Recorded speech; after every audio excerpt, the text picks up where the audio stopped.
Most people think I'm crazy for loving the night shift. My colleagues, the day traders who thrive on the opening bell's chaotic symphony, they see my hours as a kind of self-imposed exile. They picture me up here on the 27th floor, alone in a glass and steel tomb, and they pity me. But they don't get it. They don't understand that the silence isn't an absence of life, it's the presence of control. Down below, the city of London is a sleeping beast, its frantic, unpredictable energy finally tamed by the moon. Up here, it's just me, the gentle hum of the servers, and the sprawling, silent constellations of data on my 6 monitors. Every night is a ritual. I arrive at 10 p.m. sharp. My coffee mug, a simple ceramic thing, is placed exactly 2 centimeters from the top right corner of my mousepad. My keyboard is aligned perfectly with the edge of the desk. The market I trade, the Asian session, is just waking up. It's a calmer market, more predictable, less prone to the emotional, knee-jerk reactions of New York or London. It's a world of patterns, of logic, of cause and effect. And in that world, I am a god. I can see the ripples before they become waves. I can predict the whispers before they become screams. This order, this meticulous, obsessive control, it's not just a preference, it's my armor. It's the wall I've built, brick by painful brick, around the memory of a day when I learned that chaos is the only true devil. You see, I'm the son of a gambler who called himself a day trader. My father lived for the chaos my colleagues now thrive in. He chased the volatile, high-risk stocks, riding the adrenaline of massive swings. Our little house didn't feel like a home. It felt like a casino's back room, smelling of stale coffee, sweat, and my father's alternating currents of manic joy and crushing despair. The market wasn't just his job, it was the monster he wrestled every single day, and we were all just collateral damage. I was 12 the day the monster finally won. It was a Tuesday. I remember the sickly yellow light of the afternoon sun slanting through the blinds, dust motes dancing in the air like tiny, indifferent ghosts. My father was staring at his monitor, the same way I do now, but his face was a mask of horror. The green and red lines on his screen, the ones he called his beautiful, wild horses, had collapsed into a single, brutal, blood-red waterfall. He didn't shout. He didn't scream. He just made this small, guttural sound, like an animal being gutted.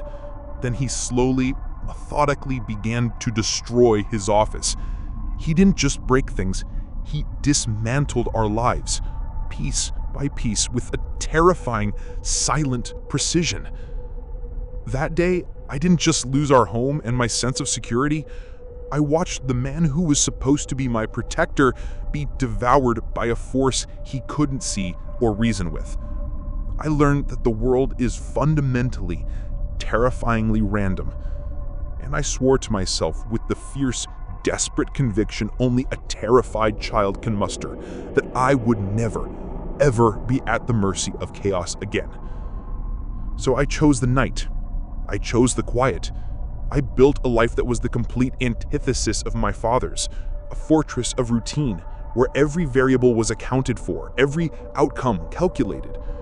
But in the deepest, most silent hours of the morning, when the city outside is utterly still and the only sound is the click of my own mouse, I sometimes feel a different kind of fear. It's not the fear of a sudden crash or a violent downturn. It's a subtle, creeping dread. It's the fear of the routine itself. There's an urban legend among the night shift workers in the financial district, a story whispered over burnt coffee in sterile break rooms. They call it the perpetual shift. The story goes that sometimes a person can get so lost in their routine, so locked into the rhythm of their work, that the work just never ends. It's not about being overworked.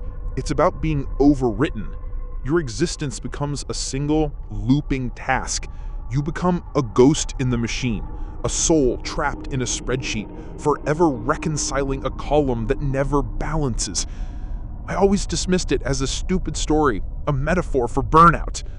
But the thing that scares me, the thing that I've never admitted to anyone, is that I secretly understand it. The horror isn't chaos. The ultimate horror is order. Perfect, absolute, eternal order. A prison where the walls are made of your own habits. The night it started was like any other. It was Wednesday, or technically Thursday morning. The markets were placid, moving in the gentle, predictable waves I knew so well. I had a good position open on the Nikkei, a small but certain profit ticking upwards with every passing minute. At around 2 in the morning, a flag popped up on my system. It was a routine alert, a minor data reconciliation task for a block of trades from the previous day. It was nothing, a simple 5-minute job I'd done thousands of times. It was the kind of mindless, repetitive task that was almost meditative for me. Click a few boxes, run a verification script, and sign off. I glanced at the atomic clock in the corner of my main monitor. 2:17 a.m. I sipped my coffee, perfectly brewed as always, and set about the task. I opened the ledger, highlighted the corresponding data block, and clicked the reconcile button. The progress bar appeared, a satisfying blue line sliding across the small dialog box. It reached 100%. The box should have vanished, replaced by a green completed check mark. It didn't. It just froze. At first, it was just an annoyance, a system glitch. In a building this technologically advanced, it was rare, but it happened. The cursor still moved, a lonely white arrow skating over a frozen digital landscape. I tried to bring up the task manager. Nothing. The keyboard was dead. I sighed, the sound loud in the cavernous, empty office. A hard reboot was the only answer. It would mess with my flow, a small, irritating crack in the perfect porcelain of my night. I leaned down, my finger reaching for the physical power button on the tower beneath my desk, but just as my skin was about to make contact, the screen flickered. The frozen dialog box vanished, and the interface reset itself to the exact moment before I'd started. The ledger was open, the data block still highlighted, waiting, as if the last 60 seconds had been erased. I frowned, a prickle of unease on my neck. I looked at the clock. 2:17 a.m. That was impossible. I distinctly remembered a minute passing, maybe more. I must have been more tired than I thought. Shaking my head, I started again. My movements now more deliberate, more precise. I clicked the boxes in their proper sequence. Click, click, click. Run script. The blue progress bar slid across the box again, a perfect replica of the last time. It hit 100%, and it froze. My breath caught in my throat. This time, I didn't move. I just watched, waited. And just like before, after about a minute of unyielding stillness, the screen flickered and reset. The ledger sat there, patiently waiting. My eyes darted to the clock, 2:17 a.m. A cold, heavy dread began to seep into my bones, a chilling fog that had nothing to do with the building's aggressive air conditioning. This wasn't a glitch. Glitches were random, chaotic. This was methodical. This was a pattern. This was a perfect, unbroken loop. I tried it a third time, then a fourth, my heart hammering against my ribs. Every single time the result was identical. The same actions, the same freeze, the same reset. The clock on my screen remained defiantly, mockingly stuck at 2:17 a.m. My meticulously constructed world of order and predictability had turned on me. The routine had become a cage. I pushed my chair back, the rolling casters making no sound on the polished floor. I needed to break the sequence, to do something different. I stood up and walked to the vast, floor-to-ceiling windows overlooking the slumbering city. The view, usually a source of calm and dominion, now felt like a painted backdrop. The endless river of headlights on the M25 was gone. The cars were all static, frozen in place like toys. A plane, its lights blinking, hung in the sky, unmoving. A permanent scar against the dark velvet. The entire world had been paused. The creeping stillness I'd always felt in the dead of night wasn't just a feeling anymore. It was real. I was alone, trapped on the 27th floor of a dead building in the middle of a dead city in a single eternal minute. I turned back to my desk, to the glowing screens that were my life's work. The reconciliation alert was still blinking, a patient, persistent pulse. It had a job for me to do, and I had all the time in the world to do it. I don't know how many times I repeated the task. 10, 100? Time had lost its meaning, tethered as it was to that single unchanging minute. My mind, usually a fortress of logic, was starting to fray. I was a rat in a digital maze, hitting the same invisible wall again and again. Finally, with a strangled cry that was swallowed by the oppressive silence, I shoved myself away from the desk, sending my chair rolling back several feet. I couldn't look at the screen anymore. The blinking alert felt like a malevolent eye, watching me, judging my failure. I stumbled away, my legs stiff, my breath coming in shallow, ragged bursts. I needed to walk, to move, to do anything other than click that button. I found myself at the far end of the trading floor, near the fire exit, and that's when I saw it. The door to the server room, a heavy, windowless slab of metal 50 meters away, was slightly ajar. A sliver of absolute, impenetrable darkness was visible in the gap. Now, you have to understand that door is never, ever left open. It's a bastion of security controlled by a keypad and a biometric scanner. I am the only person on this floor with the code and the clearance. And I know, with a certainty that was as absolute as my own name, that I had locked it when I did my initial sweep of the floor hours ago. It was part of the ritual. Yet, there it was, a blatant, screaming violation of the rules. My heart, which had been a frantic drum, suddenly went cold and still. The fear wasn't a rush of adrenaline. It was a slow, creeping paralysis. I watched the door, expecting something, anything to emerge from that slice of black. Nothing did. But then, as my eyes adjusted, I saw something else. On the main trading floor, nestled among the dozens of identical, dormant workstations, one console was active. A single, tiny red light blinked on its surface. It was a maintenance light, one that only came on when a technician physically activated it from a panel inside the machine's tower. It blinked with a steady, metronomic tempo. Blink, pause, blink, pause. It was a perfect, unwavering tempo. My blood turned to ice. It wasn't the light itself or even the open door. It was the perfection of it. The rhythm of the blink was flawless, inhumanly so. The gap in the doorway was a perfect, clean-edged rectangle of void. These weren't random errors, they were deliberate, precise installations of chaos into my world of order. And as I stood there, frozen, I became aware of a new sound, or rather, the corruption of an old one. The gentle, ambient hum of the servers, the sound that was the constant, reassuring heartbeat of my world, had changed. It was still there, but it was flatter, a single, monotonous, synthetic tone that seemed to vibrate not in the air, but directly inside my skull. The sound of a machine with no purpose, running eternally for no reason.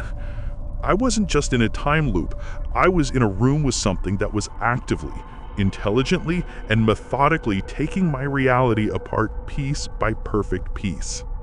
My first instinct wasn't to run, it was to fix it. That's how my mind works. See a problem, diagnose it, solve it, restore order. The terror was there, a cold knot in my stomach, but the compulsion to correct the errors was stronger. This was my sanctuary, and it had been violated. I refused to accept what I was seeing. There had to be a logical explanation. A power surge, a system-wide diagnostic I hadn't been informed of, a catastrophic failure in the building's security mainframe. Anything but the alternative my trembling subconscious was screaming at me. I began a new ritual, a frantic pilgrimage of control. I marched to the server room door, my footsteps echoing unnaturally in the dead air. The metal of the handle was cold, inert. I pushed it shut. The heavy magnetic lock clicked into place with a satisfying final thud. One problem solved. Next, the blinking light. I strode to the offending console, my jaw clenched.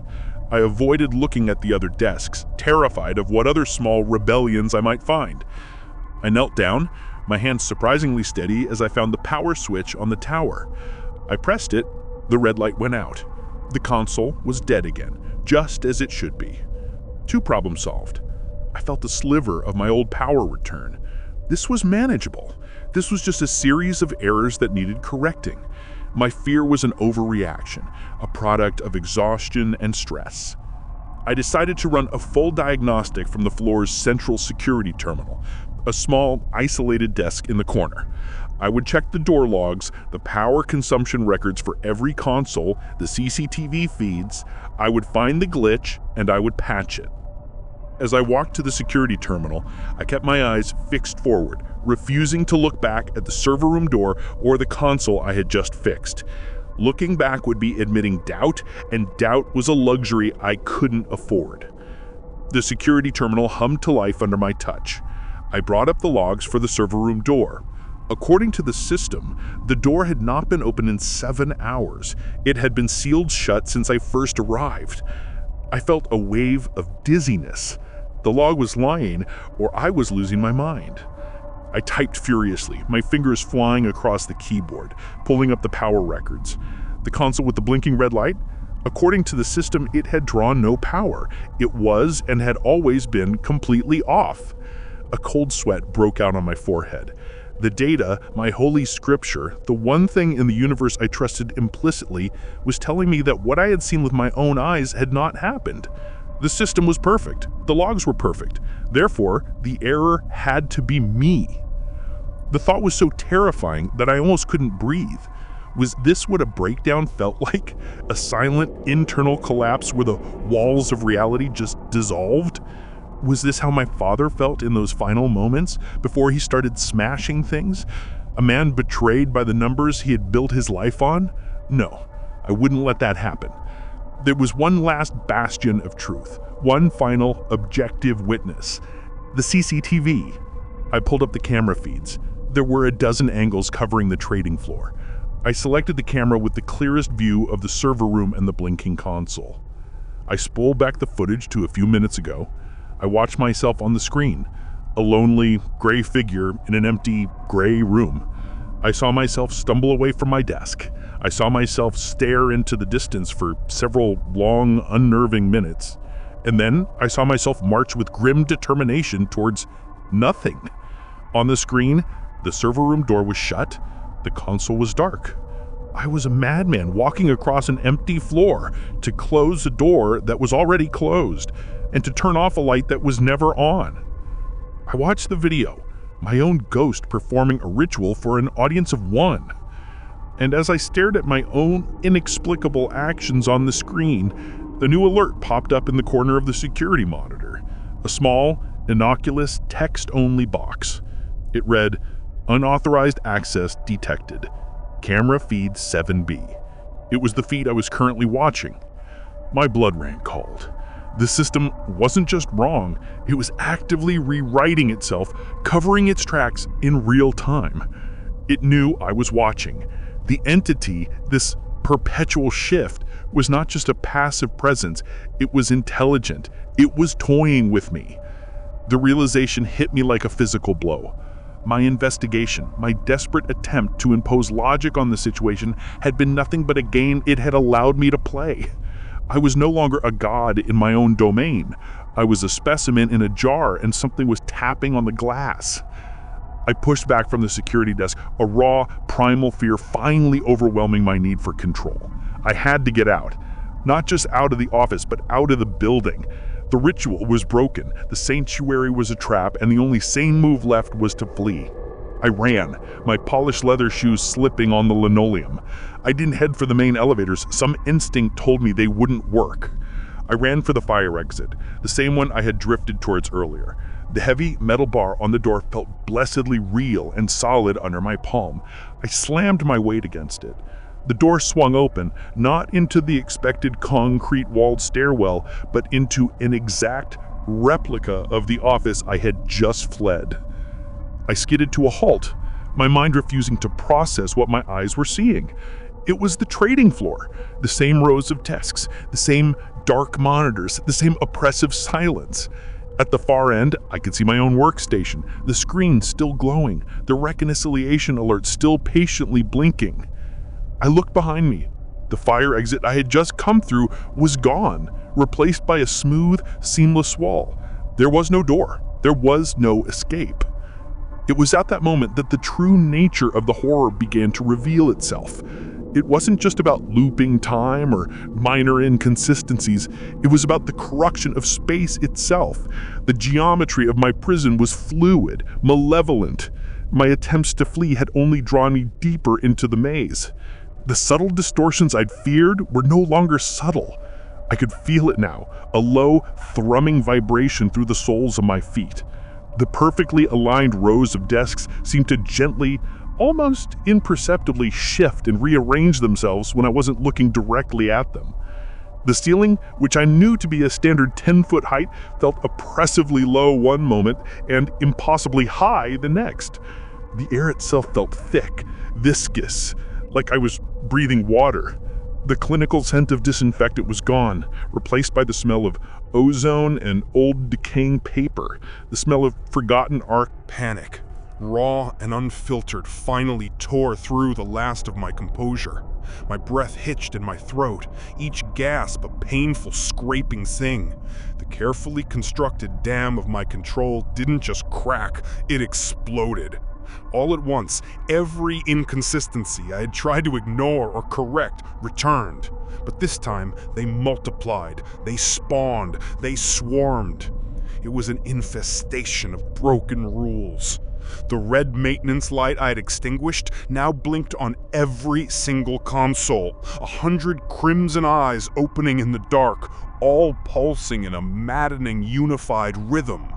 Every door on the floor, to the conference rooms, the private offices, the kitchen, swung open and shut in a silent, perfectly synchronized wave.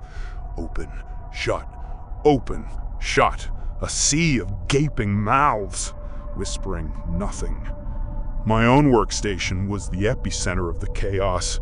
The single reconciliation alert had replicated, covering all 6 of my monitors, a cascade of identical error messages, all frozen at 100%, all demanding my attention.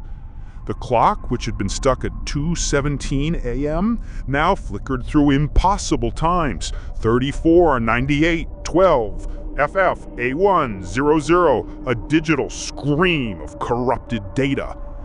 The hum became a roar, a physical pressure against my eardrums.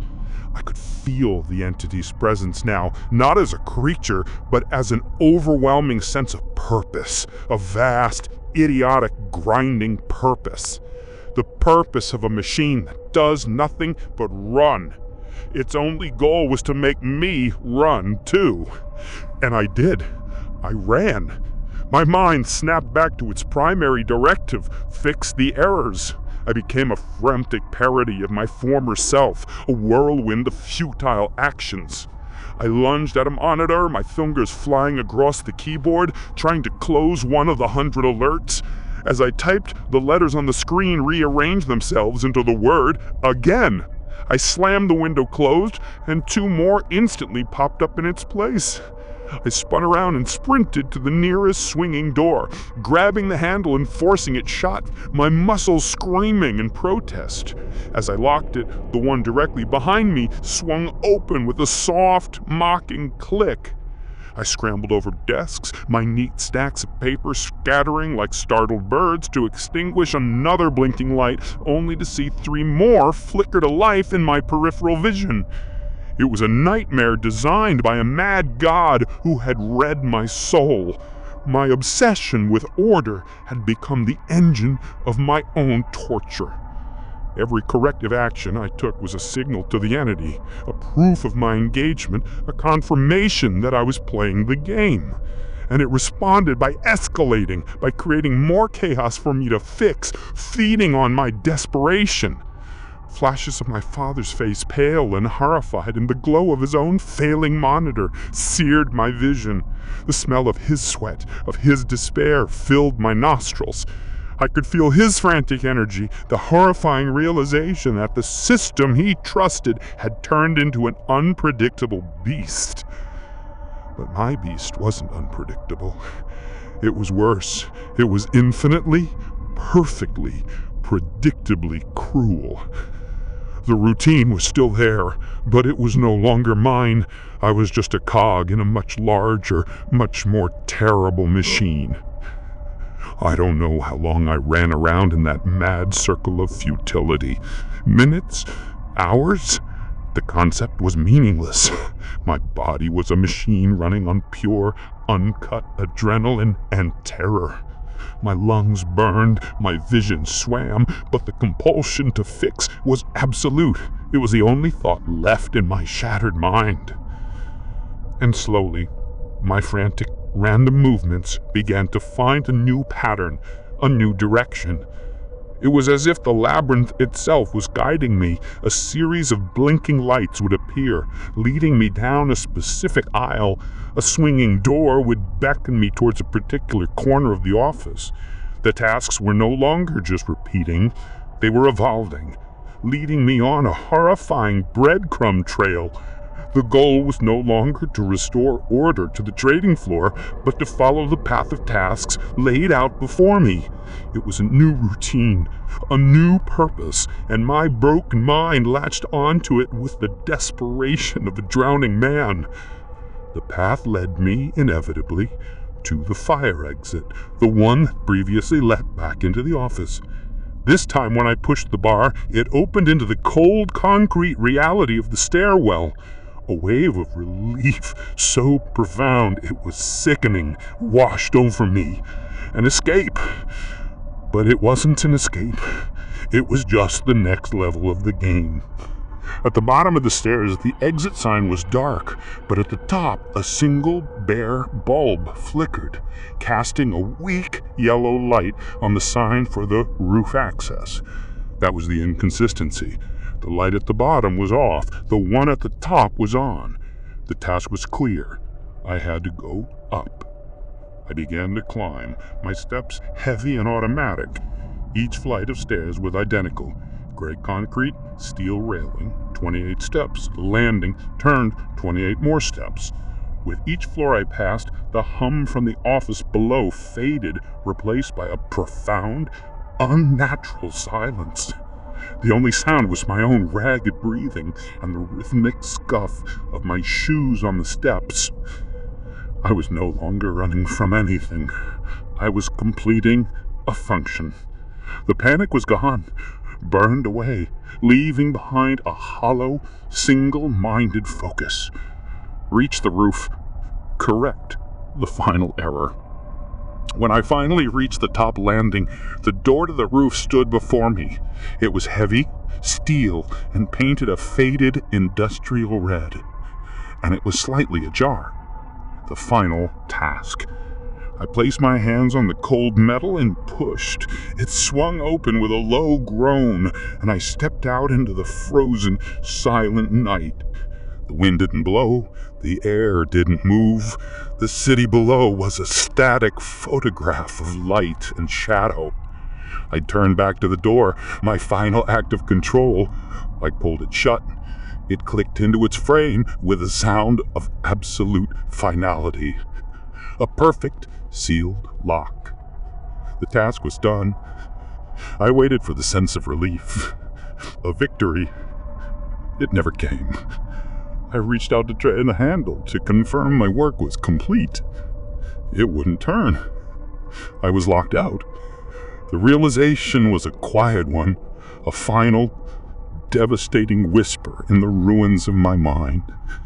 I had been led here. I had followed the routine. I had completed the task, and the result was this, the ultimate, irreversible loss of control. Trapped between a frozen sky and a dead city, in a place where I could change nothing. There were no more tasks, no more errors to fix. There was only the perfect, terrible, unending stillness. I looked down at the 27th floor drop, and for the first time since I was 12 years old, I understood. The only way to truly escape the system is to crash it completely. The next morning, Maria, the head of the cleaning crew, unlocked the doors to the trading floor at precisely 6 a.m., just as she did every day. The air inside was cool and sterile, smelling faintly of disinfectant. Everything was exactly as it should be. The keyboards were aligned with the desks, the chairs were pushed in, the monitors were dark. Everything, that is, except for Julian. He was still in his chair, slumped over his workstation. Maria sighed. These traders, they work themselves to death. She approached him cautiously, ready to tell him to go home, that the day shift would be arriving soon. But there was something wrong. He was too still. His head was resting on his keyboard, and a small, ugly pool of saliva and foam had collected around his mouth, staining the pristine white plastic. His eyes were wide open, staring with a look of absolute, uncomprehending horror, not at the screens in front of him, but at something far, far beyond them. His fingers were still resting on the keys, frozen in the middle of some final, unfinished command. There was no sign of a struggle. The coroner would later say it was a massive cerebral hemorrhage, an aneurysm brought on by extreme stress. A tragic, but not entirely uncommon story in the high-stakes world of finance. They would say he died working, but they were wrong. He died from the unbearable weight of a world without purpose, from an order so absolute it had suffocated his soul. He had spent his entire life running from the explosive, unpredictable chaos that had destroyed his father, only to be meticulously, quietly, and methodically dismantled by its opposite. He had built a fortress of routine to keep the monsters out, never realizing that the most patient monster of all was the routine itself, waiting for the day it could lock the final door behind him and present him with a single, eternal, and utterly meaningless task.